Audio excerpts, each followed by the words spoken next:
Bismillahirrahmanirrahim. Alhamdulillah wassalatu wassalamu ala Rasulillah wa ala alihi wa sahbihi wa man walah, thumma amma ba'd. Berkata Syekh Saleh As-Suwayyih hafizahullah, "Falaysa qawlu salafi fi kufri man lam yanqad zahiran wa batinan min qabili qawlil khawarij."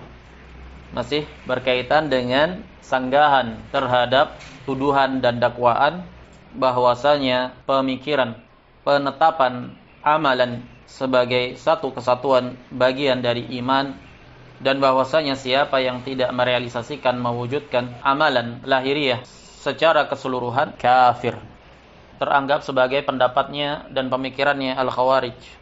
Salafus salih telah bersepakat, sahabat, tabi'in, tabi'ut tabi'in, dan para a'immatus salaf semuanya bersepakat bahwasanya tidak sah keimanan tanpa disertai dengan inqiyad, ketundukan, baik secara lahir maupun batin, yang diekspresikan dan diwujudkan dalam amalan lahiriah badaniyah, amalan anggota badan. Tidak sah keimanan kecuali dengannya. Dan pendapat tersebut bukanlah pendapatnya al-khawarij. Falaisa qawlu as-salafi fi kufri man lam yanqad zahiran wa batinan min qabili qawlil khawarij. Pendapat para salaf akan kafirnya orang yang tidak mewujudkan inqiyad, ketundukan dan kepatuhan yang terekspresikan dan terwujudkan dalam amalan lahiriah badan, bukanlah yang demikian itu sama dengan pendapatnya al-khawarij, pemikirannya al-khawarij. Al-qailina bi anna al-imana syai'un wahidun, di mana al-khawarij berpendapat bahwasanya iman itu sesuatu yang satu, tidak terbagi-bagi. Antara amalan, keyakinan hati maupun ucapan dengan lisan itu sesuatu yang sifatnya satu, utuh, tidak terbagi-bagi. Idza zala ba'duhu zala kulluhu. Apabila hilang sebagiannya, maka hilang secara menyeluruhnya. Maka hilang secara keseluruhan. Perhatikan, aqidatus salaf memahami konsep iman unsurnya 3. Ucapan dengan lisan, syahadat, keyakinan di dalam hati terhadap syahadat, dan amalan lahiriah. 3 unsur ini terkumpul dalam satu keimanan, dan dia adalah sesuatu yang berbeda, terbagi-bagi. Iman unsurnya ucapan, unsurnya keyakinan di dalam hati, dan unsurnya adalah amalan lahiriah. 3 ini, siapa yang meniadakan salah satunya secara menyeluruh, maka dia bukanlah seorang mukmin, alias kafir. Ini akidah ahli sunnati wal jamaah salaf. Al-khawarij berpandangan bahwasanya iman itu ucapan dengan lisan, syahadat, amalan dengan hati, keyakinan di dalam hati, dan amalan secara lahir. Tapi ketiganya itu adalah satu kesatuan yang satu utuh, bukan 3 yang terbagi. Paham bedanya? Sama dalam sisi kandungannya, bahwasanya keimanan itu kandungannya adalah keyakinan hati, ucapan dengan lisan, amalan lahiriah. Siapa yang meninggalkan salah satunya secara menyeluruh, maka dia kafir, bukan mukmin. Al-khawarij pun seperti itu. Perbedaannya, al-khawarij memandang bahwasanya 3 unsur ini itu sesuatu yang tidak terbagi. Dia satu kesatuan utuh, yaitu iman. Hilang salah satunya, maka gugur keimanan.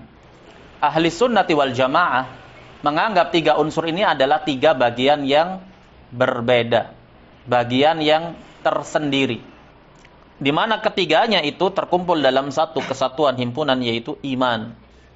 Letak perbedaan mendasarnya, kita katakan dulu letak kesamaan antara madhab al-khawarij dengan madhab ahli sunnati dalam masalah iman. Siapa saja yang meniadakan salah satu 3 unsur iman secara total dan menyeluruh, maka dia kafir. Sampai di sini al-khawarij mencocoki ahli sunnah wal jamaah. Letak perbedaannya pada permasalahan ahadul a'mal, satuan-satuan amalan. Ahli sunnah memandang bahwasanya iman itu 3 unsurnya, masing-masingnya terbagi-bagi. pada amalan, unsur amalan di sisi ahli sunnah, amalan itu terbagi-bagi. Amalan lahiriah terbagi-bagi. Di dalam amalan ada sholat, ada zakat, ada puasa, ada haji, ada berbuat baik kepada kedua orang tua, menyingkirkan gangguan dari jalan. Satuannya banyak. Naam. Di sisi Al-Khawarij, amalan adalah satu kesatuan yang utuh, tidak terbagi-bagi. Letak perbedaannya antara Al-Khawarij dengan Ahli Sunnah. Al-Khawarij memandang siapa yang meninggalkan satuan amal, maka teranggap meninggalkan seluruh amal. Ahli Sunnah tidak. Siapa yang meninggalkan satuan amal, maka dilihat. Apabila satuan amalan itu termasuk dari rukun dalam iman, yang tidak sah keimanan kecuali dengannya, maka dia kafir. Namun apabila satuan amalan itu bukan termasuk rukun di dalam iman, bermakna dia adalah penyempurna bagi iman, maka tidaklah kafir orang yang meninggalkannya. Ini letak perbedaannya. Al-Khawarij mengkafirkan orang yang meninggalkan ahadul amal, satuan dari amalan. Siapa yang meninggalkan puasa, kafir. Siapa yang meninggalkan haji, kafir. Siapa yang meninggalkan zakat saja, kafir. Naam. Ini Khawarij.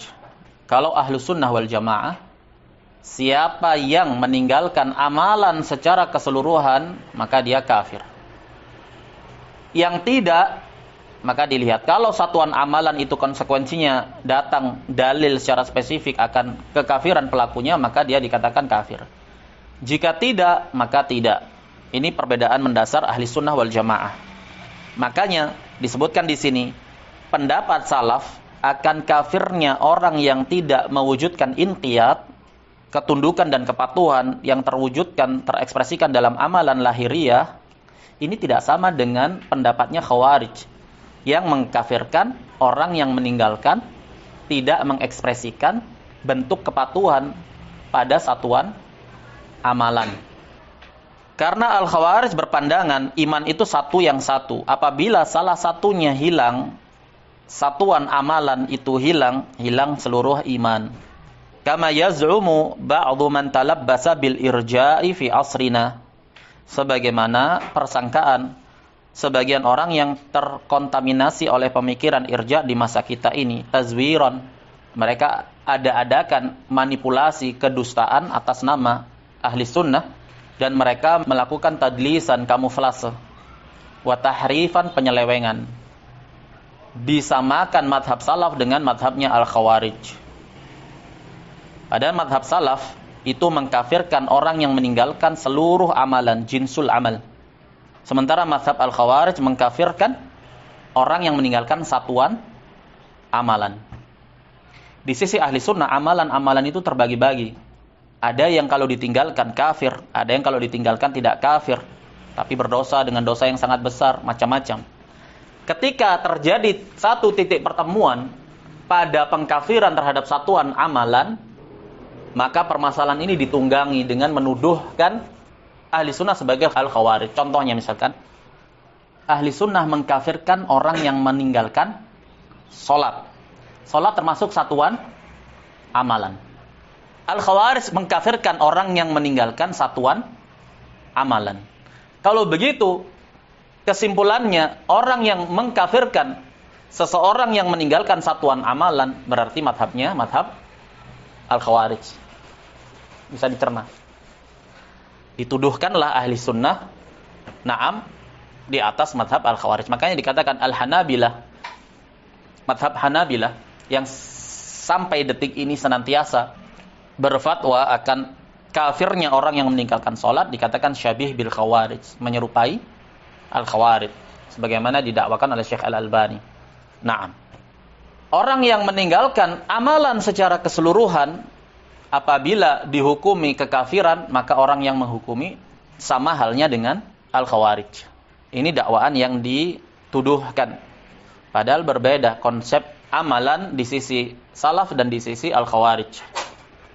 Tidak sama. Ketika ahli sunnah mengkafirkan orang yang meninggalkan satuan amalan, dalam hal ini sholat, karena datang nas yang menunjukkan kafirnya orang yang meninggalkan sholat. Bukan karena ahli sunnah berada di atas madhabnya al-khawarij. Tidak sama. Dzalika anna salafa rahimahumullah yufarriquna bainal ityani bil amalil wajibi bi alla yakhluwa al muslimu minal inqiyadi al-zahiri wa baina tarki afradil amalil wajibi min ghairi juhudin. Para salaf membedakan antara seseorang yang melakukan, mengamalkan amalan-amalan wajib. Dalam hal ini rukun Islam yang 4, salat, zakat, puasa, haji, anggaplah. La yakhlul muslim minal inqiyadi al-zahir. Tidak mungkin seorang muslim itu kosong dari bentuk inqiyad lahiriah, ketundukan dan kepatuhan lahiriah, yang itu terwujudkan dalam amalan lahiriah badan. Enggak mungkin. Tidak mungkin di sisi salaf seorang muslim tidak didapati padanya amalan lahir berupa amalan wajib. Tidak sholat, tidak puasa, tidak zakat, tidak haji. Tidak sama sekali. Di sisi salaf nggak mungkin seorang muslim itu seperti itu. Kalau ada didapati seperti itu, dia bukan muslim, dia kafir di sisi salaf. Berbeda dengan keadaan seseorang yang meninggalkan satuan dari amalan wajib tanpa pengingkaran. Apa satuan dari amalan wajib? Contohnya dia tinggalkan puasa Ramadan, nggak mau puasa dia. Dia tidak ingkari hukumnya puasa wajib, naam. Tapi malas dia, sengaja dia tinggalkan puasa. Satuan dari amalan yang wajib dia tinggalkan. Di sisi ahli sunnah, tidak kafir. Di sisi khawarij, kafir. Faman taraka salata kafara, walau min ghairi juhudin ala sahihi min qawli ahli ilmi wa hukiya al-ijma'u alaihi. Di sisi salaf, siapa yang meninggalkan sholat hukumnya kafir. Dan sholat termasuk satuan dari afrad al-amal, satuan dari amalan. Kalau begitu, kenapa bisa pelakunya dihukumi kafir? Karena datang nas menunjukkan kafirnya pelakunya. Makanya batasan kadar minimal di sisi salaf, unsur amalan dalam satuan iman, amalan lahiriah batasan minimalnya adalah sholat. Siapa yang mewujudkan sholat, maka dia telah mewujudkan kadar minimal dari amalan lahir, sehingga imannya terwujud. Jadi standar minimal amalan yang harus ada adalah sholat. Faman taraka salata kafar, siapa yang meninggalkan sholat dia kafir, meskipun dia tidak mengingkari akan wajibnya. Ini pendapat yang benar dari pendapatnya para ahli ilm. Bahkan dinukil ijma' atas yang demikian itu. Disebutkan dalam catatan kakinya. Allah Subhanahu wa taala berfirman di surat At-Taubah ayat yang ke-11, "Fa in tabu wa aqamus salata wa atawuz zakah." In syartiyah. Kalau orang-orang musyrik itu bertaubat dan atau menegakkan salat dan menunaikan zakat, jawab syaratnya fa ikhwanukum fiddin, maka mereka adalah saudara kalian seagama. Mafhum mukhalafahnya berarti yang tidak melakukan 3 perkara ini dia bukan ikhwanukum fiddin, bukan saudara kalian seagama. Menunjukkan siapa yang tidak melakukan salat maka bukan ikhwanukum fiddin, bukan saudara kalian seagama, seiman. Fa fi hadhihi al-ayah ishtarata Allah Ta'ala li thubutil ukhuwah bainana wa bainal musyrikin thalathata syurut. Dalam ayat ini Allah persyaratkan tetapnya diberlakukannya persaudaraan antara kita dengan musyrikin pada 3 syarat. Syarat pertama, an yatubu minasyirki, dia harus bertaubat dari kesyirikan. Syarat yang kedua, an yuqimu as-salata, dia harus menegakkan salat. Syarat yang ketiga, dia harus menunaikan zakat. Karena syartiyah, terwujudkannya jawabus syarat, harus terwujudkannya yang dipersyaratkan. Fa in tabu minasyirki wa lam yuqimus salata wa lam yu'tuz zakata falaisu bi ikhwatin lana. Apabila seseorang taubat dari kesyirikan tapi dia tidak salat, dia tidak zakat, na'am, maka dia bukanlah saudara bagi kita. Wa amma man taraka zakah min ghairi juhudin fala yakfuru ala sahihi. Sekarang permasalahan amalan. Amalan salat, ijma' ahli sunnah wal jamaah, ijma' salaf menetapkan bahwasanya siapa yang meninggalkan salat maka dia kafir. Kalau begitu di sisi ahli sunnah, iman itu ucapan dengan lisan, keyakinan di dalam hati, dan amalan lahiriah. Kadar minimal amalan lahiriah yang harus ada adalah salat. Kadar minimalnya. Nah, baru bisa dikatakan sebagai seorang mukmin yang memiliki aslul iman, pokok dasar iman. Di sisi Khawarij tidak. Kadar amalan yang harus ada adalah seluruh amalan. Nah, seluruh amalan. Amalan-amalan yang wajib. Wa amma man taraka zakah min ghairi juhudin fala yakfuru ala sahih. Adapun hukum meninggalkan zakat, Imam Ahmad sendiri memiliki dua riwayat. Riwayat pertama, hukumnya kafir. Orang yang meninggalkan zakat hukumnya kafir. Riwayat yang kedua di sisi Imam Ahmad, hukumnya tidaklah kafir. Seseorang yang meninggalkan rukun Islam yang 4 kecuali sholat. Nah, mereka yang mengatakan tidak kafirnya orang yang meninggalkan zakat, bagaimana mendudukkan dengan perbuatan Abu Bakar As-Siddiq dan ijma' para sahabat yang memerangi orang-orang yang tidak mau membayar zakat? Jawabannya, mereka yang diperangi oleh Abu Bakar As-Siddiq dan para sahabat seluruhnya, mereka mengingkari dan menolak untuk membayar zakat. Adapun penukilan terhadap diperselisihkannya orang yang tidak membayar zakat, ini pada kasus orang yang tidak membayar zakat dalam keadaan dia tidak mengingkarinya. Di sini letak khilaf. Apakah kafir orang yang tidak membayar zakat dalam keadaan dia tidak mengingkari wajibnya, ataukah dia tidak kafir? Adapun orang yang menentang, menolak membayar zakat, mengingkari zakat, maka dia kafir bil ijma'. Mereka lah yang diperangi oleh Abu Bakar As-Siddiq dan para sahabat. Wa amma man taraka zakah min ghairi juhudin fala yakfuru ala sahih. Wa ruwiya 'anil Imam Ahmad annahu yakfur. Diriwayatkan pula dari Imam Ahmad bahwasanya orang yang meninggalkan zakat teranggap sebagai orang yang kafir. Nah, wa man taraka as-shauma awil hajj aw silatar rahim aw birral walidaini aw ghairaha min ghairi juhudin lam yakfur bi ijma'il ulama khilafan lil khawarij. Siapa yang meninggalkan puasa atau meninggalkan haji atau memutus silaturahmi atau durhaka kepada kedua orang tua atau yang selain daripada itu tanpa ada pengingkaran di dalam hatinya, maka dia tidak kafir berdasarkan ijma' para ulama. Berbeda dengan al-Khawarij. Kenapa begitu? Karena al-Khawarij itu mengkafirkan orang yang meninggalkan satuan amalan. Siapa yang meninggalkan puasa, maka dia meninggalkan amal secara menyeluruh. Siapa yang meninggalkan amal secara menyeluruh, maka dia meninggalkan iman. Karena iman itu sesuatu yang tidak terbagi.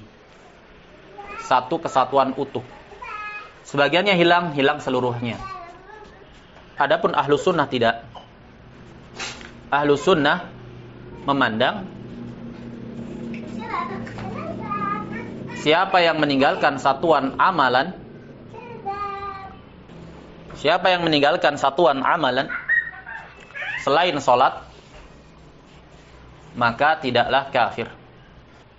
Tapi perlu diperhatikan, adanya silang pandang tentang apakah orang yang meninggalkan satuan amalan selain sholat itu kafir ataukah tidak. Bukanlah lantas kemudian maknanya ada khilaf pada permasalahan orang yang meninggalkan rukun Islam yang 4. Perhatikan, kemarin di dars Thalathatul Usul kan kita bahas hukum orang yang meninggalkan rukun Islam yang 4 kecuali syahadat. Baik. Dinukil bahwasanya permasalahan tersebut ada silang pandang padanya. Bagaimana silang pandang itu bisa terjadi? Kalangan mutaakhirin dari kalangan para ulama melazimkan khilaf terhadap orang yang meninggalkan satuan amalan itu sama dengan khilaf pada orang yang meninggalkan seluruh amalan. Misalkan khilaf mu'tabar. Khilaf ini teranggap pada kasus orang yang meninggalkan puasa. Sebagian menganggap kafir. Sebagian menganggap tidak kafir. Khilaf ma'ruf. Tapi pada satuan amalan yaitu puasa. Ada khilaf lain. Bagaimana kasus orang yang meninggalkan zakat? Khilaf. Sebagian memandang kafir mutlakon. Sebagian memandang tidak kafir secara mutlak. Nah, sebagian merinci. Kafir apabila dia menentang, menolak. Nah, tidak kafir apabila dia mengakui wajibnya tapi dia enggan untuk membayar zakat.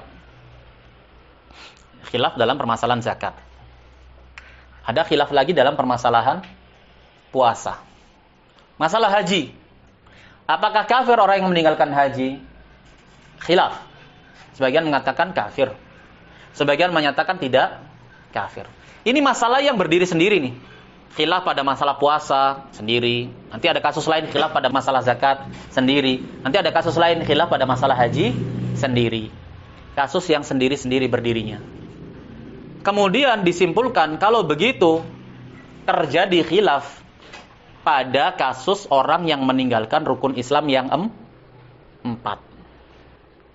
Dilazimkannya begitu. Kalau terjadi khilaf pada permasalahan orang yang meninggalkan puasa, dan terjadi juga khilaf pada permasalahan kafirnya orang yang meninggalkan haji misalkan, berarti kalau gitu terjadi khilaf terhadap permasalahan orang yang meninggalkan rukun Islam yang 4 secara bersamaan. Paham? Padahal kasus khilaf yang ada pada satuan permasalahan.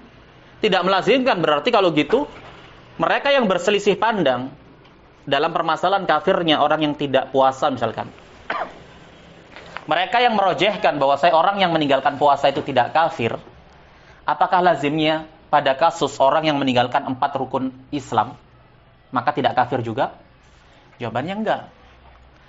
Misalkan, ana memandang orang yang meninggalkan puasa itu tidak kafir. Kemudian datang Zaki menyimpulkan bahwasanya Abu Usamah memandang orang yang meninggalkan rukun Islam yang 4 itu tidak kafir. Benar enggak kelazimannya si Zaki? Enggak benar. Kasus permasalahan pada satuan amalan disimpulkan menjadi seluruh amalan. Jadi yang telah berlalu di Dars Salasatul Usul kemarin, khilaf berkaitan dengan yang meninggalkan rukun-rukun Islam yang 4 selain syahadat, itu adalah kelaziman yang tidak lazim. Pada hakikatnya tidak ada. Pada hakikatnya tidak ada. Karena meninggalkan rukun Islam yang 4, sholat, puasa, zakat, haji, ini sama artinya dengan meninggalkan jinsul amalan. Bagaimana bisa dinukil khilaf? Ada khilaf pada hukum orang yang meninggalkan rukun Islam yang 4 selain rukun yang pertama. Jawabannya apa? Khilaf itu berasal dari kelaziman yang tidak lazim dari sebagian ahlul ilmi. Mereka melihat satu permasalahan kasus pada puasa ada khilaf. Mereka melihat pula permasalahan yang lainnya pada zakat ada khilaf. Kemudian mereka lazimkan, berarti orang-orang yang berselisih dalam zakat itu lazimnya dia akan berselisih dalam puasa, akan berselisih dalam haji, akan berselisih dalam sholat. Yang mana berarti kesimpulannya pada kasus permasalahan meninggalkan rukun Islam yang 4 selain syahadat juga permasalahan yang diperselisihkan. Begitu. Intinya, ringkasnya antara akidah ahli sunnah dan akidah al-khawarij pada permasalahan amal, kalau ahli sunnah menetapkan bahwasanya siapa yang meninggalkan amalan secara menyeluruh jinsul amal, maka dia kafir. Siapa yang berpendapat tidak kafirnya, maka dia murji'ah. Al-Khawarij berpendapat, siapa yang meninggalkan jinsul amal seluruh amalan, maka dia juga kafir. Di titik ini antara akidah ahli sunnah dan akidah Al-Khawarij sama. Letak perbedaannya pada masalah satuan amal, ahadul amal, afrodul amal, satuan amalan. Ahli sunnah memandang siapa yang meninggalkan satuan amalan yang datang nas menghukumi akan kafirnya, maka dia kafir. Contohnya apa? Salat. Tapi siapa yang meninggalkan satuan amalan yang diperselisihkan tidak ada nas menunjukkan ijma' atas kafirnya, maka dia tidak kafir. Adapun al-Khawarij, mereka memandang siapa saja yang meninggalkan satuan amalan, maka dia kafir secara mutlak. Siapa yang meninggalkan puasa, dia kafir. Siapa yang meninggalkan haji, dia kafir. Siapa yang meninggalkan zakat, dia kafir. Ini kesimpulan dan perbedaan mendasar antara akidah Ahlussunnah salafus saleh dengan al-Khawarij. Wa hadha huwal furqanu baina qauli salaf wa qaulil khawarij. Inilah letak perbedaan mendasar antara pendapatnya salaf dan pendapat al-Khawarij. Fa innal khawarija yukaffiruna bil kabair. Karena al-Khawarij itu mengkafirkan pelaku dosa besar. Orang yang meninggalkan puasa di sisi Ahlussunnah hukumnya dosa besar. Di sisi al-Khawarij kafir. Wa amma salafu, adapun salaf, fa innahum yaj'aluna fa'ila al-kabirati mu'minan bi imanihi la yuslabu mutlaqul iman. Adapun salafus saleh, maka mereka menjadikan pelaku dosa besar itu tetap sebagai seorang mukmin dengan keimanan dia. Tidak dicabut darinya mutlaqul iman. Sekedar imannya itu tidak dicabut, pokok dasar imannya itu. Tapi tidak pula dia diberikan hak al-imanul mutlaq, dikatakan imannya sempurna seperti Murji'ah, tidak. Dikatakan dia mukmin dengan keimanannya, wa huwa fasikun bi kabiratihi. Dia tetap fasik atas dosa besarnya. Wa amal khawariju fa innahum yaj'aluna fa'ilal kabirati ghairal mustahilli laha kafiran kharijan minal millah. Adapun khawarij, mereka menjadikan pelaku dosa besar yang tidak menghalalkan perbuatan dosa tersebut, na'am, teranggap di sisi khawarij sebagai seorang kafir yang telah keluar dari agama. Ini letak perbedaan mendasar antara akidah salafus saleh dengan akidahnya al-Khawarij. Wal mutaqarraru 'inda salafi, dan yang telah baku di sisi para salaf, anna tarkal fara'idhi dhahirati bil kulliyah wa tarka al-inqiyadi laisa min jinsi fi'lil muharramat kama yaz'umul Murji'ah. Permasalahan yang lain lagi yang telah baku di sisi salaf, meninggalkan amalan-amalan fardu secara total, sholat, puasa, zakat, haji, dan meninggalkan sikap inqiyad, tunduk melaksanakan amalan-amalan lahir yang wajib, ini tidak sama dengan melakukan perbuatan-perbuatan yang diharamkan, sebagaimana persangkaannya al-Murji'ah. Murji'ah mengatakan ya tidak ada bedanya orang yang berzina, na'am, dengan orang yang tidak puasa, tidak sholat, tidak zakat. Di sisi Murji'ah tidak ada bedanya, sama saja. Meninggalkan perintah dan melakukan larangan, ini ya sama saja di sisi Murji'ah. Tapi di sisi Ahlussunnah, la, bal huwa min qabilil i'rad wa tawalli ba'da sama'il khabari wa tasdiqihi. Bahkan di sisi Ahlussunnah, orang yang meninggalkan amalan wajib, amalan fardu, itu teranggap sebagai al-mu'rid, orang yang berpaling. Setelah dia membenarkan, dia imani wajibnya puasa tapi dia tidak lakukan, teranggap dia mu'rid. Walladzina kafaru amma unziru mu'ridun, teranggap berpaling. Adapun orang-orang kafir itu dari apa yang mereka diperingatkan, mereka berpaling. Wa qala ta'ala, wa man adlamu mimman dzukkira bi ayati rabbih tsumma a'rada anha inna minal mujrimina muntaqimun. Siapa yang lebih zalim dibandingkan orang-orang yang disebutkan ayat-ayat Rabb-nya kemudian dia berpaling darinya? Sesungguhnya Allah itu menghukumi orang-orang yang mujrim, berbuat jahat. Wa qala ta'ala fa in tuti'u yu'tikumullahu ajran hasana. Apabila kalian mentaati, maka Allah akan membalas kalian dengan balasan yang baik. Wa in tatawallau kama tawallaitum min qablu yu'adzibukum adzaban alima. Tapi kalau kalian berpaling, bertawalli, na'am, sebagaimana kalian berpaling sebelum itu, Allah akan adab kalian dengan adab yang pedih. Wa qala ta'ala la yaslaha illa al-ashqa alladhi kadzdzaba wa tawalla. Na'am, tidak berpaling kecuali orang-orang yang sengsara, yang mendustakan lagi berpaling. Wa qala ta'ala fala saddaqa wa la shalla walakin kadzdzaba wa tawalla. Tidak mau bersedekah, tidak mau salat, tapi mereka mendustakan dan berpaling. Na'am. Begitu. Jadi di sisi salaf, orang yang meninggalkan amalan-amalan fardu secara total itu hukumnya hukum kafir, teranggap mu'rid. Teranggap mu'rid, tidak sama dengan orang yang melakukan dosa besar. Tayyib, kita cukupkan sampai di sini. Subhanakallahumma wa bihamdika asyhadu an la ilaha illa anta astaghfiruka wa atubu ilaik.